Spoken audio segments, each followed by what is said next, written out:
The new Nightreign update has brought us a brand new merchant or a new vendor in the roundtable hold that does sell a bunch of these curated relics with these set perks, and some of these are really powerful. So for today, I'm going to break all of them down and tell you guys which ones you should be aiming at buying first. Now, alongside these relics, there is going to be a boss relic and another scenic flatstone. This one is actually going to be a large scenic flatstone. So every single time that you purchase it, it is still going to give you a randomized relic, but it's a guaranteed purple or like the high rarity of relic compared to the one that you do get off the pot merchant, which only has like about a 20% chance of spawning in a purple relic. But inherently this is going to be a bit more expensive, costing 5 sovereign sigils, which you do get by beating the new expedition. And alongside beating the expedition, it does give you 3,000 merc, which is enough to buy 5 of the regular scenic flatstones. So kind of all balances out anyway to be the exact same thing. But the fact that they're different currencies, you're not really picking and choosing. But I still wouldn't really put my sovereign sigils into these scenic flatstones until you have, bought all the skins that you want to buy, purchased all the urns that you really want for your characters that you'd like to play, and some of these really good relics that I am going to talk about. And then with all of your excess sigils, then you can start dumping into the scenic flatstones. Just pretty much gaining an additional purple every single time that you win is pretty nice. But do keep in mind, you are going to need some sigils if you did want to buy some shifting earth events. I don't really care to buy shifting earth events, so I'm just going to keep pumping all my sigils into these. But to start off with, I want to talk about the new boss relic, the Dark Knight of the Baron, which yes, you do have to purchase it. It doesn't give it to you for free. I'm assuming the game doesn't give it to you for free because next week the boss is going to go away and be replaced with something else. So it's still going to let you have the option to purchase this relic. Now this relic obviously does enhance your critical attacks. The +1 perk does give you a 20% damage boost. The regular version gives you a 15% damage boost, and these will obviously stack cumulatively.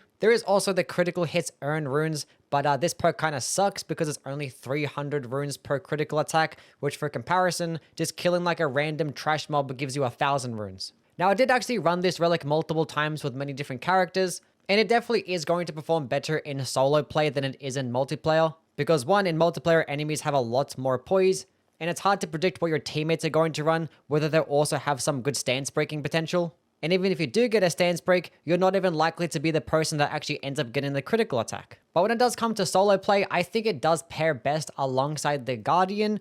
People might think the Raider as well, but the thing is with the Raider, even though he can get a decent amount of stance damage and lots of critical attack options off, it's not going to be that often that he does. And in fact, a lot of other characters can actually stance break more consistently than the Raider can. And it's mainly because like one of the fastest ways to stance break in this game is via charged heavy attacks. And his unique moveset has like the slowest charged heavy attack of all time. So for the most part, when building around the Raider, you're kind of going into a power stancing build, which just inherently doesn't stance break as quickly. Yes, even if you do account for the relic that does give you more poise damage when power stanced, it's still not going to stance break that often to where you can really benefit off this particular relic. And the thing is, when you are playing the Raider, there is a handful of perks that I would just rather have for damage, like the ones that just give you more damage every single time that you take damage, which just synergizes perfectly with his skill. I would prioritize these a lot more because you can almost always have them active and they're going to boost the damage of all of your sources, not just your critical attack, which might happen every now and then. But one character where this actually might be okay would be the Guardian, because the other way of stance breaking quickly in this game is with a guard countering build, and the Guardian obviously just has a monopoly on guard countering builds, especially if you end up picking up things like a hammer, which yes, you can pick up a regular hammer or a club with a Raider as well, and then spam charged heavy attacks for a very similar benefit. But as I mentioned, with the Raider actually getting multiple perks that he can benefit off when it comes to damage, the Guardian doesn't really have as many perks to actually help boost his damage. So if you are liking those particular buffs, like having 3 or more halberds boosting your damage or a boost to your guard counter, then this actually could put in a lot of work. But even then, there are other relics out there that I would just still rather run when it does come to this help boosting your damage. Specifically ones like giving you more damage every single time you clear out an Everjail. I think these are just like invaluable to have for almost every single character. Another good pairing I forgot to mention is with the Executor, because his skill does have the deflecting and that guard countering playstyle that can do some high stance damage, and his starting katana does come with Unsheath, which also does some high stance damage, so it could be a decent option for him too. But getting into the normal relics, there's pretty much one here for every single character, and there's like some miscellaneous ones here as well. But to start off with the WYLDER relic, I honestly don't really care much for this one. Art Activation Spreads Fire is like probably the best perk that he can have, but the other two perks here just don't really make much sense. Like Flaming Strike is a really good skill, but for one, I don't really care to stick with my starting weapon because there are so many weapons in the game that the Wilder can benefit off, like more so than any other character, because he has like a really good quality scaling. Most weapons in the game will just do the most damage with him, and there are so many great swords that you can get that are just better than your starting one, especially because there is also another relic that lets you boost or buff your weapon with fire damage just by using the skill, which is not going to consume any FP nor consume any stamina. And the fire attack power up isn't really that beneficial as well because it's a percentage based and you're still not really doing much more fire damage compared to physical. As for the Guardian Relic though, this one is really good. It's like almost a god roll. Almost. Because yeah, reflect a portion of damage received when the ability is activated is like his most important relic, because every single time that you're going to be in the passive, you can just get more damage and stance damage and just like stagger potential just by blocking, and it will actually give you like 1% ultimate charge for every single time that you block. And the Guardian has like the fastest ultimate charge in the game as well, inherently because every single time that you use it and don't fully charge it, which is kind of like borderline useless in most cases, you always get left with 20% of your charge left. And the +3 endurance can be good for your blocking. The only thing that this was missing, the only thing would be this perk right here. Stamina recovers with each successful attack. If it had this instead of +3 endurance, it would be like 10 out of 10 instant god roll. But I still would run this if you don't really have many good perks with the Guardian. Now, the thing is, there is also another guaranteed relic that you can get off his remembrance. That is like the brooch, I believe. Yes, this one right here. It also comes with this exact same perk, but also gives you health regen on the ultimate and some more vigor, which is basically just as good. I actually might prefer the one that you can get here instead.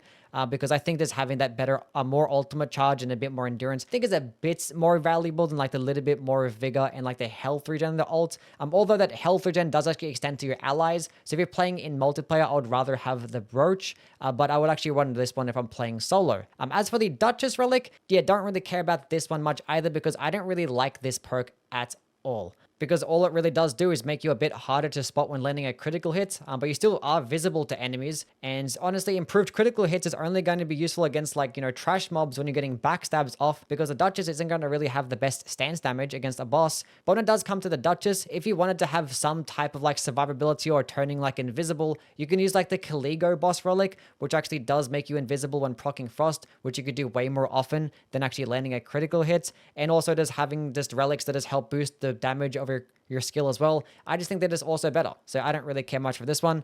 The one for the Recluse just gives you a whole bunch of FP. Honestly, I would like this one a lot more if it gave you more damage when you had 3 or more staves equipped and not more FP. Because with the Recluse, you already have lots of like ways to regenerate your FP anyway, that this isn't really much of a big deal. The Rises is always really good because you're going to clear them out almost all the time anyway when you are playing the Recluse. Like, you pretty much should make it a priority. And there's going to be a bunch of Starlight Shards there as well. And the magic attack power is nice, like a nice like little 4% increase. If you don't have much with the Recluse, I would run this, especially because like a lot of her character-specific relics aren't really that beneficial to her, except for like the Terra Magica one. That's like the only one I really would care about. So if you're kind of limited with the Recluse, this would be one that I do grab. As for the IRONEYE, this one is also really good, but I would only run this if you just are limited in options, which is pretty rare because the IRONEYE has a lot of different things that he can get and a lot of things to his kit, because he has 2 character-specific relics that are just better to have than this one, and that's just having a second character skill, which is just amazing because that means having another second broken dodge and another like enemy to mark, which marking is like the best way to do damage with the IRONEYE. And there's also another skill that can actually make it last a little bit longer. So I would prioritize those 2 things. And the third prioritization would be the last boss relic. If you're constantly switching all the time, you can just output more damage into like random firing of your bow. This playstyle just does really well with the IRONEYE more so than any other character because it just synergizes perfectly with the bows. So there really isn't much of a use for this, especially because that if you do run this relic, you're forced to charge the art every single time, which sometimes you just want to be able to use it straight away, because if you wait too long, then enemies come in towards you. And also the damage difference is the exact same whether it's fully charged or uncharged. And the poison effect only applies to the bow, not like the wind effect. If you just hit with like the outside of the hitbox of the big AoE. The enemies don't even get procced with poison. But obviously its main use is to just do a bit more damage against like a single target boss. And having a bit faster ultimate charge is nice as well. But when it does come to getting a damage boost with the IRONEYE, there are so many things out there that are just better. Like if you have like an IRONEYE relic that extends the duration of a mark, but there's pretty much nothing else there, then you could run something like this because all these three things do synergize well. Now, as for the Raider relic, it's okay. I don't really care for it much. Like if you had like a yellow slot that was pretty much free and you didn't really have any good Raider relics, then yeah, I would slap something like this on. But if you wanted a good Raider relic, as I'll talk about in a bit, this one is just better to have than this one.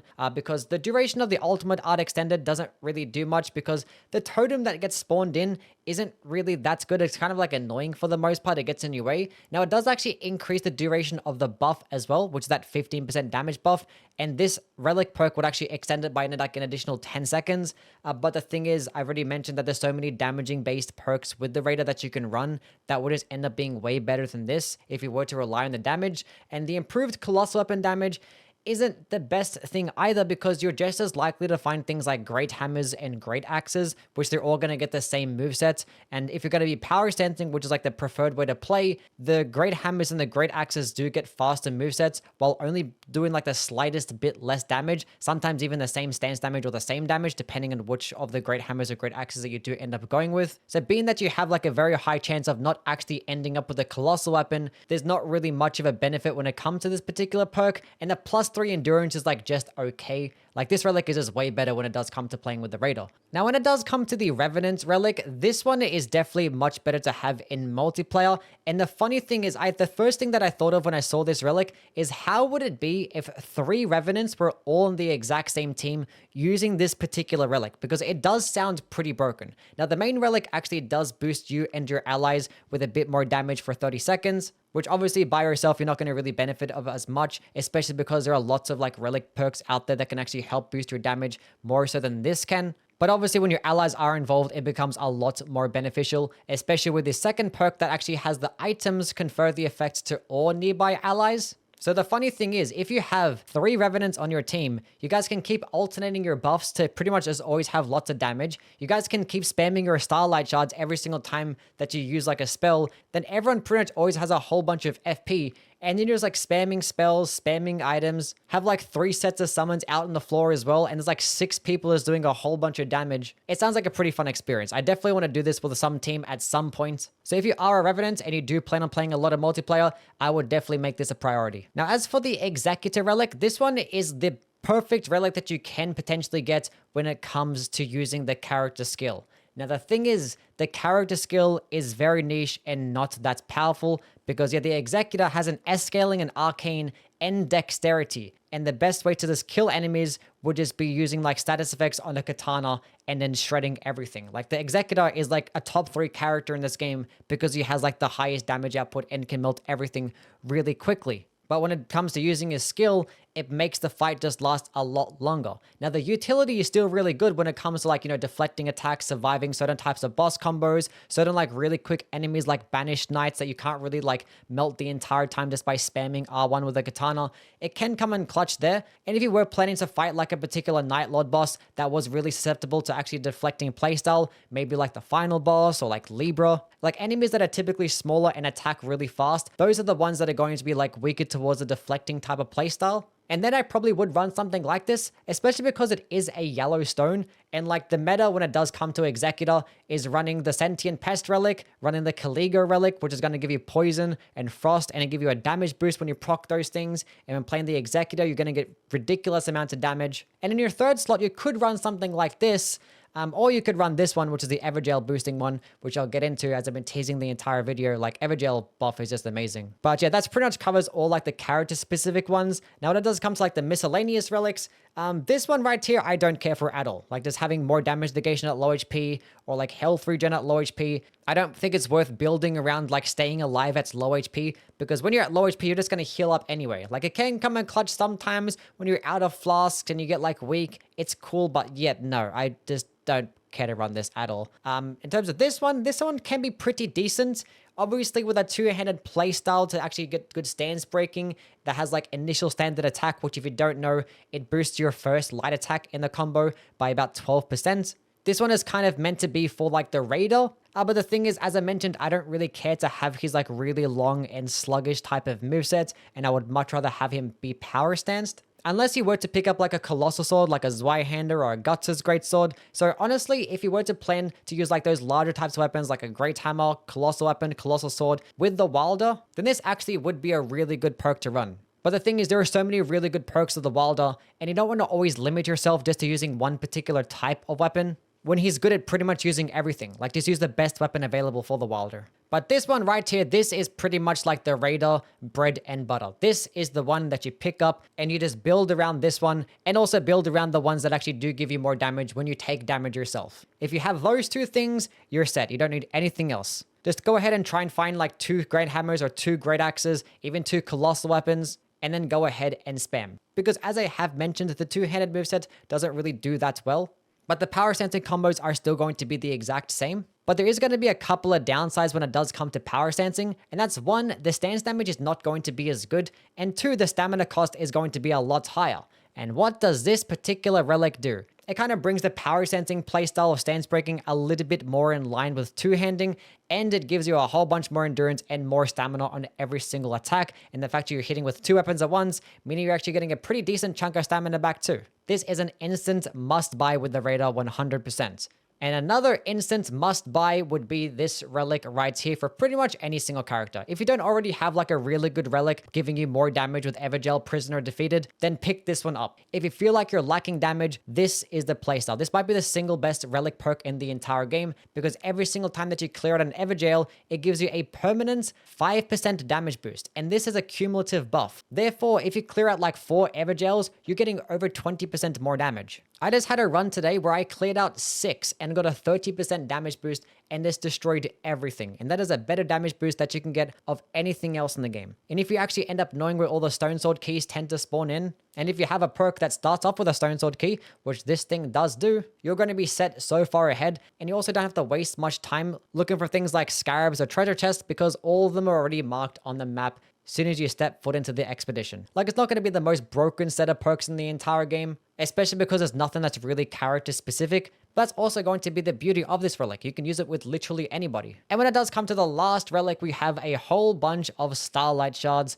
Every single one of these is going to give you 2, so you're going to have to start off the game with 6 Starlight Shards. Now, this one is obviously designed for the Revenant because she does not have a reliable way to regenerate FP. Now, the Revenant does have a whole bunch of perks that she can benefit off that does help boost her damage. But the thing is, if you're running out of FP and actually using your reliable way to do damage, which is using spells, there's no point of having those damage boosting buffs. So just slapping something like this on pretty much just allows you to just always spam Starlight Shards. Now the thing is, if you know how to manage your FP, and if you know where the Starlight Shards tend to spawn in, you don't really necessarily need a run like this. Because I just did a run with the Revenant today, where I didn't actually have any relic perk that starts me off with Starlight Shards, and I used one for every single end of day boss. And I still ended up with like 4 more Starlight Shards left over. Because any single Sorcerer's Rise that you visit pretty much just gives you 4. The Merchant in day 1 and day 2 can give you a couple. The day 3 Merchant can give you a couple as well.